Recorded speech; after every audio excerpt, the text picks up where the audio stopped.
संसद का विशेष सत्र 18 से 22 सितंबर तक होने वाला है।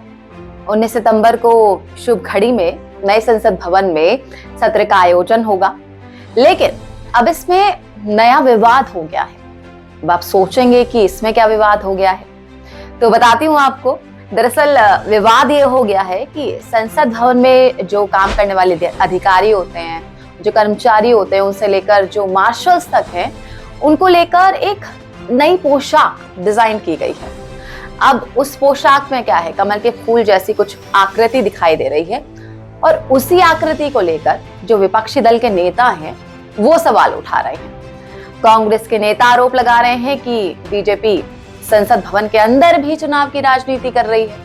वैसे ममता बनर्जी G20 के कार्यक्रम में कमल के फूल के इस्तेमाल का विरोध कर चुकी हैं।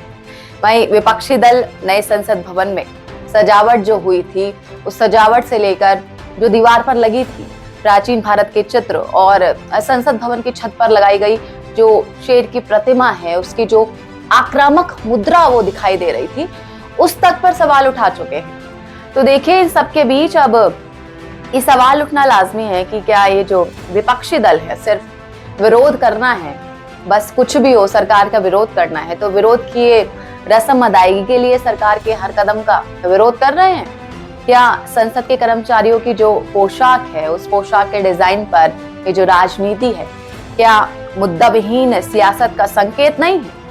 वैसे 18 से 22 सितंबर के विशेष सत्र के दौरान 19 सितंबर को गणेश चतुर्थी है और गणेश चतुर्थी का ये जो शुभ मुहूर्त है, इस शुभ मुहूर्त में नए संसद भवन में सांसद पहुंचेंगे, पूजा पाठ होगी और विधि विधान के साथ नई संसद में भारत के अमृतकाल पर चर्चा होनी है। इस तरह की खबरें हैं और इन्हीं सभी खबरों के बीच नई संसद में तैनात अधिकारियों और कर्मचारियों की वर्दी बदले जाने की भी खबरें आ रही हैं। अब क्या होगा, जो नई यूनिफॉर्म की अगर मैं बात करूं, नया जो ड्रेस कोड है उसकी बात करूं, तो इसके हिसाब से जो संसद भवन में पुरुष ऑफिसर्स हैं वो क्रीम कलर की शर्ट, जैकेट और खाकी रंग की पैंट में रहेंगे। वहीं जो फीमेल ऑफिसर्स हैं गुलाबी रंग की साड़ी और ब्लाउज में रहेंगी। सर्दियों में क्या होगा कि इनके कपड़ों के ऊपर बंद गले का कोट आ जाएगा। जो पुरुष कर्मचारी चैम्बर अटेंडेंट हैं उनके लिए जो सफेद कमीज होगी और खाकी पैंट के साथ हाफ जैकेट होगी, जबकि महिलाओं को लाइट ग्रीन और पिंक साड़ी ब्लाउज की उनके लिए ड्रेस होगी। सर्दियों में पुरुष जो चैम्बर अटेंडेंट हैं उनके कपड़े में खाकी ड्रेस होगी, वहीं जो महिलाएं हैं उनके लिए साड़ी के साथ पिंक कलर का स्वेटर हो जाएगा। अब संसद भवन के अंदर जो पुरुष और महिला दोनों सुरक्षा कर्मी तैनात रहते हैं उनके लिए कैमोफ्लेज ड्रेस होगी, जबकि सर्दियों के दिनों में क्या होगा, उनकी ड्रेस के साथ बंद गले की उनके लिए जैकेट होगी। अब संसद के बाहर जो तैनात रहते हैं सुरक्षा कर्मी, चाहे वो महिला हो चाहे वो पुरुष हो, उन दोनों के लिए भी थोड़े गहरे रंग की कैमोफ्लेज ड्रेस है। वहीं जो ड्राइवर्स हैं वो ड्राइवर्स के लिए सफारी ड्रेस है और मार्शल्स के लिए कुर्ता पजामा के साथ बंद गले का कोट और सिर पर उनके लिए पगड़ी होगी।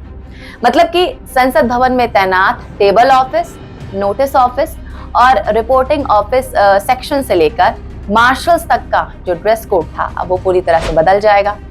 लेकिन अब इसी ड्रेस कोड से विपक्षी दल के नेताओं को आपत्ति है।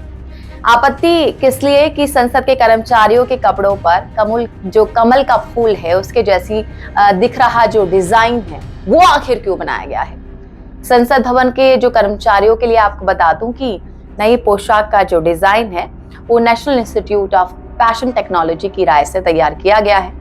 लेकिन कहते हैं ना कि ये राजनीति है और राजनीति में तो कमल के फूल के डिजाइन को लेकर जो विवाद है पहले से चला आ रहा है। जब नई संसद भवन का उद्घाटन किया तो नई संसद भवन में तो शेर की आकृति से लेकर जो मुंह का साइज था उसका उस तक का, और संसद भवन के अंदर जो अखंड भारत की तस्वीर लगाई गई थी उस तस्वीर से लेकर सेंगोल की स्थापना जो हुई थी उस स्थापना तक जो है विपक्षी दल सवाल उठा चुके हैं। अब जो नई बहस शुरू हुई है, इस नई बहस में जो संसद में तैनात अधिकारियों और कर्मचारियों के ड्रेस कोड है उसको लेकर अब ये नई बहस शुरू हो गई है। तो मैं आपसे जानना चाहूंगी कि आपकी क्या राय है।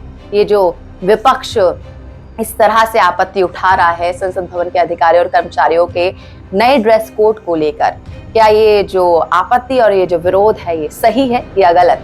आपकी जो राय है मुझे कमेंट करके जरूर बताइएगा।